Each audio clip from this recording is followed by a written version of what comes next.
Hello and welcome to iBuzz. I'm your host Nosheen Bukhari, bringing you the best entertainment news, followed by a very interesting review on the movie Disciple. First things first, let me quickly take you to the top stories of the day. Netflix Addams Family TV show reportedly eyeing Christina Ricci to play Morticia.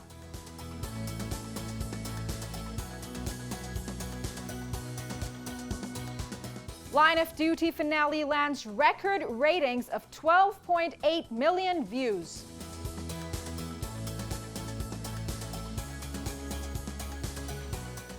Timothee Chalamet to co-host the Met Gala event 2021.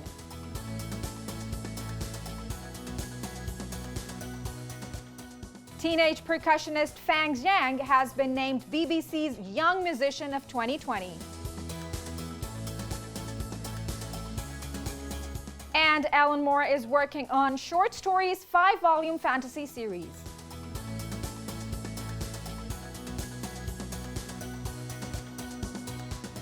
And now moving to the top story of the day. Timothee Chalamet is co-hosting the Met Gala event 2021. The 25-year-old Call Me By Your Name star has long made headlines for his fresh take on fashion, sporting red carpet looks by Gucci, Ackerman, Louis Vuitton, Alexander McQueen, and other top-tier designers. To discuss this further, we have Joel Kalkopf, who is an entertainment journalist. Joel, welcome to the show.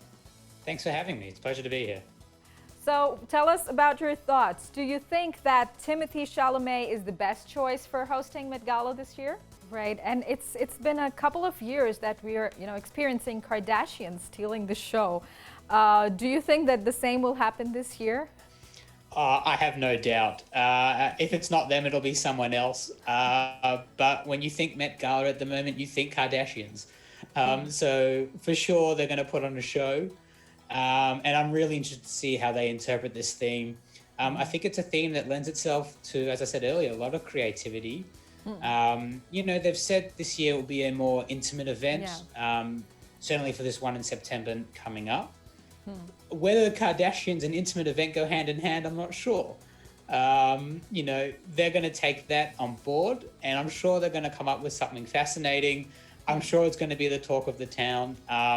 That's assuming, of course, they can actually even make the event. I'm sure they'll be invited. Yeah, because they're really the major contributors in this event, mostly the Kardashians. So maybe, yeah. So then I'm sure they'll be there, and I'm sure they'll have a lot to say for themselves. Right. And talking about an intimate ceremony, the Oscars of fashion, this is what Met Gala is called. But just like the Oscars, do you think that it is going to be able to, sell the show? Because keeping Oscars ceremony in mind with only 170 people, 170 guests in the show, it could not sell, very well. So do you expect the same happening at Met Gala? It'll be interesting. Look, I guess we have to wait and see what the landscape is like in September. Look, I assume we can say that it won't be too different. I think it's the broadcast of the Oscars that ended up getting more of the attention, and that terrible gamble that the producers took on putting the Best Actor category last. Let's hope that in terms of the broadcasting, they can learn from these mistakes. But I really liked what the Oscars tried to do in terms of making a more intimate event and trying to mix things up a little bit. And I think the Met Gala can really learn from that. I think they should take those lessons on board, say to themselves, this intimate setting can really suit us. We can make this a much more exclusive event. We can make this a much more exciting event. I saw in their press announcement that they're designing the whole thing into a vignette of rooms. They're going to represent different periods of America. And I just think that's fascinating. I think that's going to be really interesting to see what they do with that. So I think in terms of it being a more intimate event, I don't really see a downside. I just hope they learn from those Oscar mistakes, not take any silly gambles, unnecessary gambles. I think it'll be really interesting to see what they do. Right. And Joel, what are your thoughts on the tickets being sold up to $30,000 and tables at Met Gala have been already sold in $275,000? I mean, that's a whopper. What do you think of it? Yeah, that is quite a figure, but I suppose that's what I was saying just before with the exclusivity of it. if you're the Met Gala, you are the fashion event of the year. And you can say, well, we're having an intimate event. We are limiting the number of people. If you want to come, you're going to have to pay for it. You're going to have to really want to be here and showcase your clothes, showcase yourself. Because let's be honest, this is where people can really shine. Money is probably not going to be a big issue for a lot of these people. I think, to be honest, with everything that's happened with COVID in the last 12 months or more now, those figures that have been branded around, it's a little bit embarrassing. You have so many people who have lost their jobs. You have so many people still struggling to find work, trying to get things back to normal. So when you talk of figures like that, it's off-putting. It's not great. But for these people, honestly, I think they're not going to mind too much. I think they're going to pay these figures. And, it's not for me to pay for a ticket and attend. But yeah, look, I think it's a large figure. Let's not beat around the bush. Right. And with everything going on, maybe that could be better used. But yeah, this is, as you say, the fashion Oscars. This is a big deal. This is a big deal, and they want to make that very well known. Right. And do you expect the organizers to change themes this year, keeping the COVID situation in mind? No, not necessarily. I think they're pretty headstrong in what they want to do. I think they're upset they weren't able to put on an event last year. Well, understandably so. But I think they're looking forward to what they can do with the theme they've already addressed with America. I think they're quite keen on keeping that, and I think they really are looking forward to what people can showcase. Right. And Joel, what iconic grouping do you expect this time?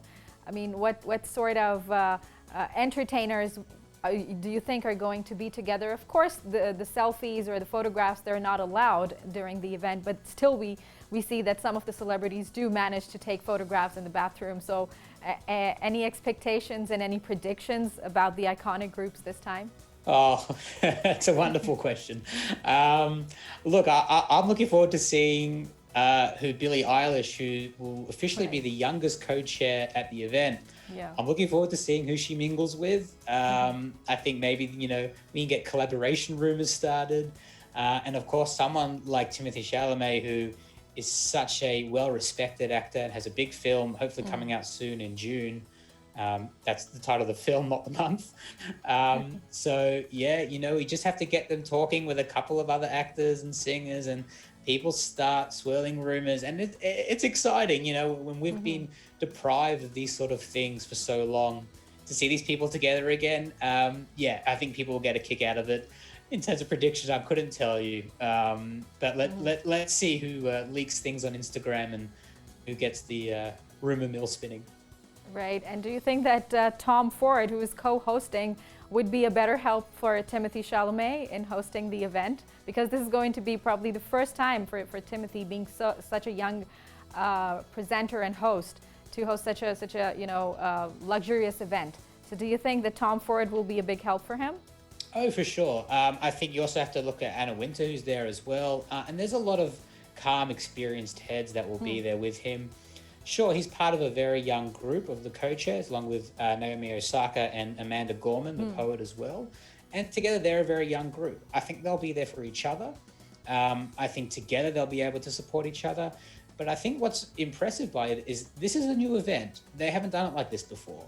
So perhaps having these fresh young people taking charge, it might really be a blessing in disguise. This could be for the best. I think having someone like Tom Ford there and these fashion icons, I mean, yeah, it's amazing.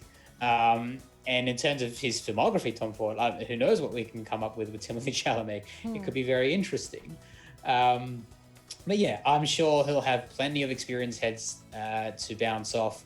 I'm sure people are writing to Timothee all day, every day, calling him, giving their advice. But I'd love to see him go about this by himself. I'd love to see him take the reins and see what he can do with it. He's a creative icon. He wasn't chosen for this role for no reason. Yeah. Let's see what he can do when he can run with it. Also, he belongs to the city of fashion. I mean, he's a French guy, so who knows that he does wonders. Yeah, absolutely. I mean, exactly. As I was saying, they don't choose him for no reason. He is the men's fashion icon of 2019. He knows what he's doing. And with his acting chops as well, which are very high caliber, I think he's a very composed figure. I'm excited to see what he can do. Right. And Joel, I'd like to know your personal opinion. There are, of course, now two schools of thought on Met Gala. One says that it should not be happening because of the COVID situation. The other one goes that we are lacking entertainment and, it is much needed of an event. So what are your thoughts on this? Look, there's no easy answer. I think it'd be irresponsible of the Met Gala not to at least acknowledge those thoughts. And I think it would be irresponsible of them not to address them in any shape or form. At the end of the day, people have lost jobs, people's lives have changed drastically, and we're not living in a normal time. And you think, well, should we really be celebrating things like this now? And perhaps not. But the fact is, people are also looking for normality. People are looking for comfort, and people find comfort at the Met Gala. People find their place, people get excited by it. So I see no issue of running an event like this. I just hope that they're not blinded by their egos. I hope they really acknowledge everything that's going on. It being an intimate setting, I hope that they can see that this isn't normal and they have the power and the resources to do something to change things. This is their opportunity. And I hope they don't let it go to waste, because absolutely people are going to be upset by this. But it doesn't mean that we should stop having these events. It doesn't mean that we should change everything we can all the time. No, I think it means we should absolutely have these things on. They have to be more aware. They have to know where they are and where they stand and their place in a much bigger landscape. Right. And do you expect some celebrities to, turn down the invitation, just like we saw that happening in the gig that held in Liverpool, that a lot of mainstream singers, they did not choose to perform there only because they thought that, a lot of backlash will be received during these COVID periods. So do you think that the same is going to be applied in Met Gala, and do you expect that some celebrities are not going to show up because of the same reason? Yeah, I think we will. I think we will see that. I think there are certainly people who either won't be able to make it to the event purely for logistical reasons. And I think there are people that will really understand, like, no, this is not what I should be doing right now. I do think we'll see celebrities decline the invitation. Whether that becomes newsworthy or not, I'm not sure. I think it depends how their PR people are able to spin it. Look, I don't think we'll be seeing mass numbers of declined invitations. I can't see them cancelling the event because too many people have cancelled. This will be going ahead, and this will be going ahead with some big A-star celebrities walking up the red carpet in their gowns, in their suits. I think people will definitely decline. Right. But I don't think it'll be a huge effect on the event itself. Right. Joel, thank you very much indeed for your time. Thank you so much. It's been a pleasure. That was Joel Kalkopf sharing his thoughts on the upcoming Met Gala event. And now moving to the other story details of the day. Netflix is reportedly eyeing Christina Ricci, who played Wednesday Addams in the 90s Addams Family movies, to play Morticia in the Wednesday TV show. According to an online magazine, Netflix is considering casting Ricci as Morticia Addams. At this point, it's unknown how close Netflix is to casting Morticia or how serious the talks have been with Ricci. The final episode of BBC One's Line of Duty was watched by an average of 12.8 million viewers on Sunday night. A record for the hit show. The BBC said it was the most watched episode of any drama since Modern Records began in 2002. It drew a 56.2% share of the UK's TV audience, according to overnight figures, the highest overnight viewing number since February 2001. Teenage percussionist Fang Yang has been named BBC Young Musician of 2020. The delayed 2020 final was held under COVID-safe conditions at Manchester's Bridgewater Hall. Each of the three finalists played a full concerto with the BBC orchestra, led by the conductor Mark. Zhang has been performing around the world since he was 11 and is a member of the China Youth Percussion Orchestra. Alan Moore is working on Short Stories, a 5-volume fantasy series. Alan Moore has many stories still to tell. The British author, known for V for Vendetta and Watchmen, has a deal with Bloomsbury for the story collection Illuminations and a 5-volume fantasy series, Long London. In a statement on Monday, Moore said he was bursting with fiction and bursting with prose and thanked his publisher for its commitment to expanding the empire of the words. Moore's Illumination comes out in fall 2020, and we cannot wait for it already. Time to take a short break. We will be right back. Don't go anywhere and stay tuned.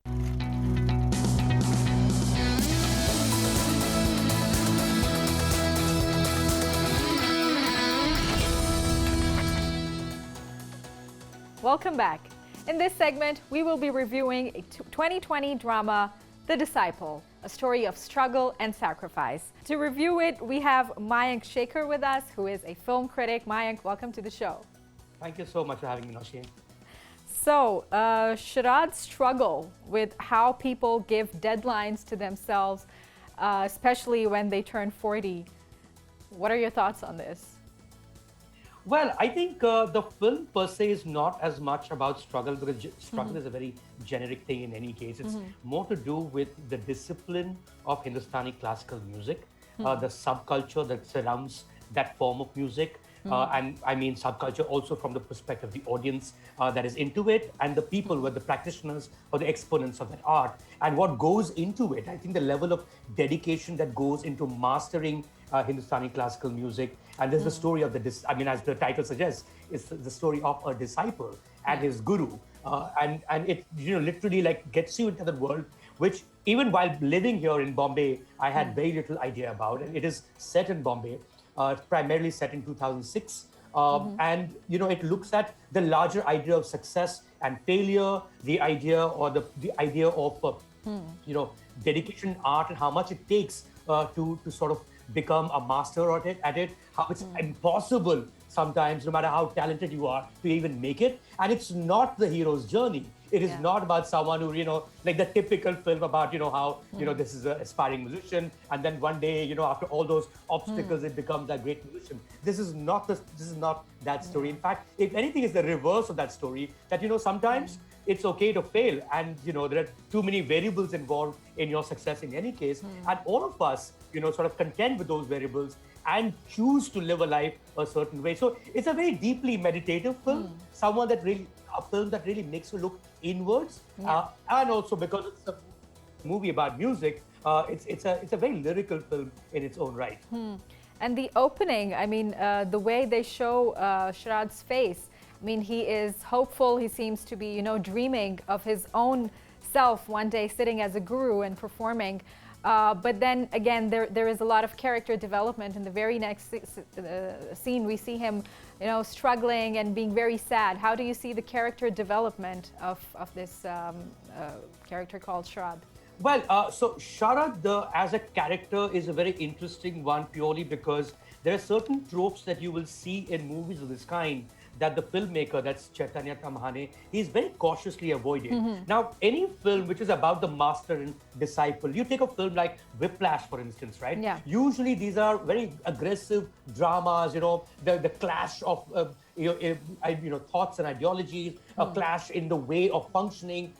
You see a series like Bandish Bandits that's on Amazon Prime Video with Nasiruddin Shah in it. It also takes a similar course, but this one avoids it. It's as real as it gets in terms of how Sharad could have been one of us, except he's not one of us, purely because he's deeply into Hindustani classical music. He's learned a lot about that art form through his parent. He's also learned about it through masters of the past, certain anecdotes he's heard, the legends he's heard about surrounding them. So in that sense, it is not your typical drama. The tone isn't that of a typical drama, and I really like that about this movie.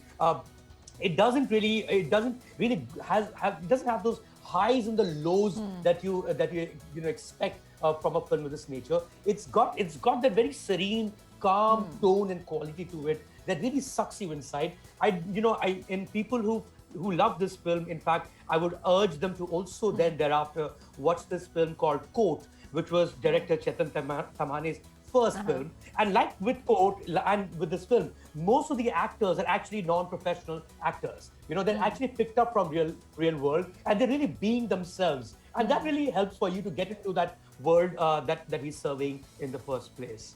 Right, and the movie has actually managed to show the sensitive side of an artist, especially when, he sees that girl singing in a reality TV show, and he starts comparing himself, that this was something, an opportunity that he was himself looking all his life, and he becomes really sad. What are your thoughts on this depiction of the sensitivity of an artist?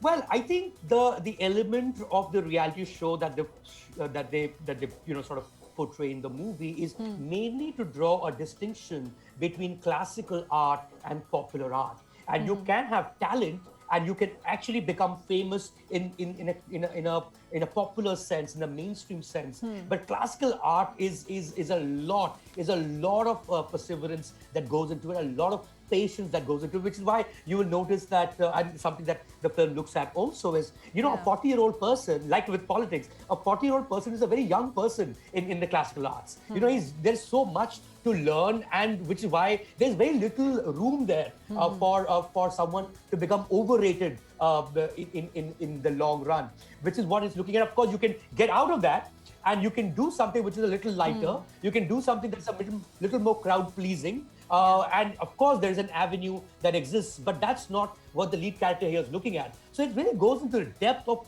what goes into art in the most purest sense of that term, and that's a beautiful sort of dichotomy that they portray through showing, like a very Indian Idol kind of, American Idol kind of show, where you're just all about singing and very chalu kind of music, whereas that's not what Hindustani classical music is. Yeah, talking about the music, how it's the tone of what's happening. What are your thoughts on that? I mean, from the beginning till the end.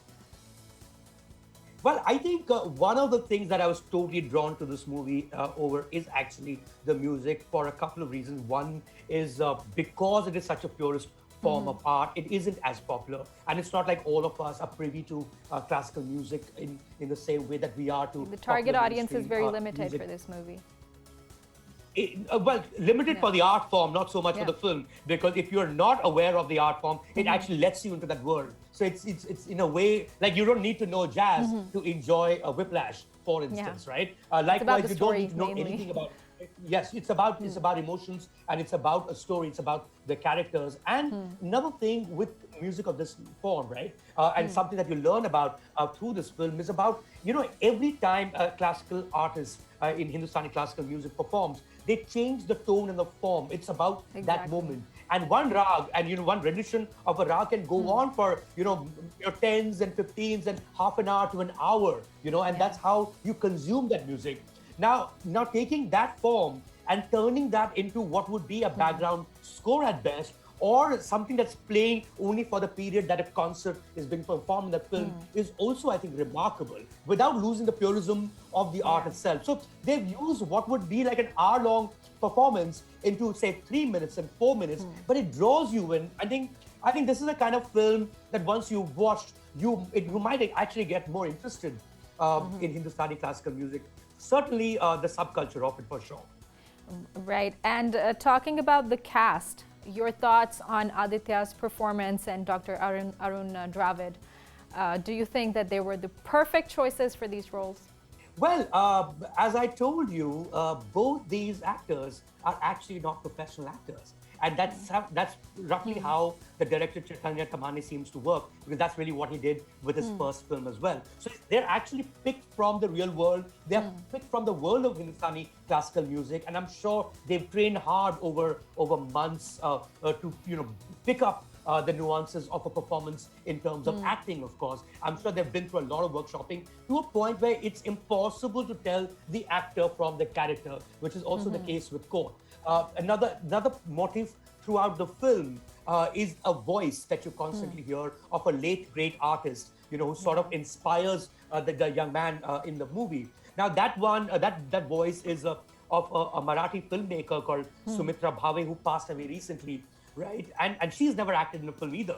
So I think something unique happens when you bring real people, real life people into the screen. There is a believability which is impossible to attain when you know that that's Naseeruddin Shah and you know that he's acting because you've seen him over hundreds of movies. So there is an authenticity that you experience through this film, which is hard to replicate. They'll do justice to the character finally. They do, absolutely. You take a film like you take a film like Salam Bombay. That was the case with Salam Bombay too. These were actually regular street kids who were picked up for the film, and of course, a lot of work goes into it. But it looks very effortless. There aren't missed notes, and you don't feel like they are actually not professionals. Yeah, effortless is the word, by the way. So, talking about the editing of this movie, we are talking about the editor where he knows where a shot needs to, linger on, and where the shot needs to be, to be done in a snap. How do you see the editing of the movie? Because it is a slow movie, of course. The topic is slow. The way the movie goes on, it's slow. But do you think that the editor has done justice? Absolutely. I think it is an editor's film who happens to also be Chaitanya Kamane, who's the director of the movie, and of course also the writer of the film. And when I say that, I mean the pacing.